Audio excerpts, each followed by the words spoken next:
Om Swastiastu. Assalamualaikum warahmatullahi wabarakatuh. Salam sejahtera bagi kita semua dan salam harmoni.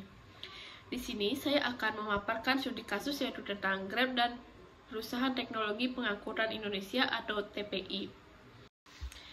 Nah, sebelum memasuki materi, adapun latar belakang dari kasus persaingan usaha tidak sehat ini melibatkan Hailing Grab Indonesia dan mitra eksklusifnya yaitu PT Teknologi Pengangkutan Indonesia atau TPI. Kasus ini berfokus pada dugaan diskriminasi dan penyalahgunaan posisi dominan dan institusi transportasi berbasis aplikasi.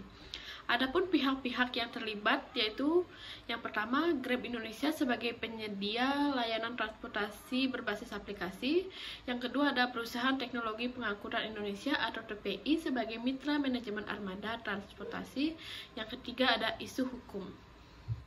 Nah, selanjutnya yaitu analisis kasus. Pada tahun 2019, Komisi Pengawas Persaingan Usaha atau KPPU mengusut dugaan bahwa Grab memberikan perlakuan istimewa kepada pengemudi yang bergabung di bawah naungan PT TPI dibandingkan pengemudi individu non-mitra. Keistimewaan ini mencakup prioritas order dan pembagian tarif yang lebih menguntungkan. Nah, adapun ketentuan hukum yang berlaku pelanggaran beberapa pasal dalam Undang-Undang Nomor 5 Tahun 1999, khususnya yang pertama, Pasal 19, larangan pada perusahaan dominan yang melakukan diskriminasi.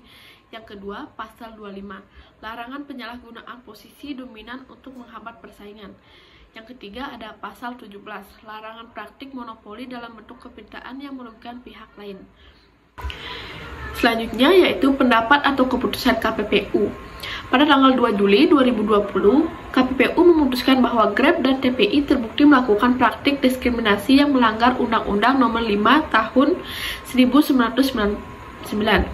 Keduanya dikenakan denda sebesar Grab dikenakan denda sebesar 30 miliar, TPI dikenakan denda sebesar 19 miliar.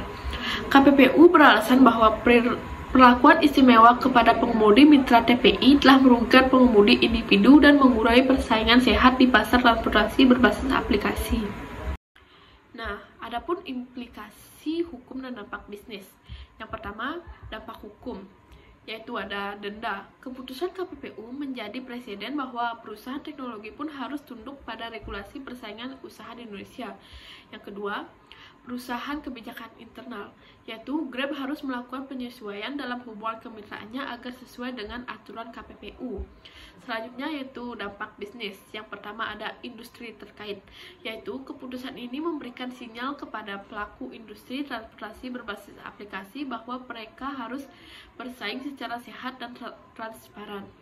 Yang kedua, konsumen, yaitu keputusan ini diharapkan menciptakan layanan transportasi yang lebih adil bagi pengemudi dan lebih baik bagi konsumen dari segi harga dan aksesibilitas. Nah, selanjutnya yaitu pencegahan dari sisi hukum. Yang pertama, pemerintah perlu memperkuat pengawasan terhadap praktik dominasi pasar dan diskriminasi. Yang kedua, memperbaharui peraturan untuk menyesuaikan dinamika industri berbasis teknologi, termasuk aspek kemitraan dan penggunaan algoritma dalam bisnis. Untuk perusahaan yaitu mengadopsi kebijakan transparansi dalam algoritma penentuan order untuk mencegah diskriminasi. Yang kedua, mengembangkan program pelatihan bagi mitra individu untuk meningkatkan daya saing mereka. Nah, adapun strategi bisnis yaitu yang pertama, diversifikasi layanan untuk memperluas pangsa pasar tanpa tergantung pada kemitraan eksklusif yang cenderung diskriminatif. Yang kedua, mendorong kolaborasi dengan semua pihak di ekosistem transportasi untuk menciptakan persaingan yang sehat. Nah, sekian pemaparan dari materi saya. Saya ucapkan terima kasih dan Om Santi Santi Santi Om.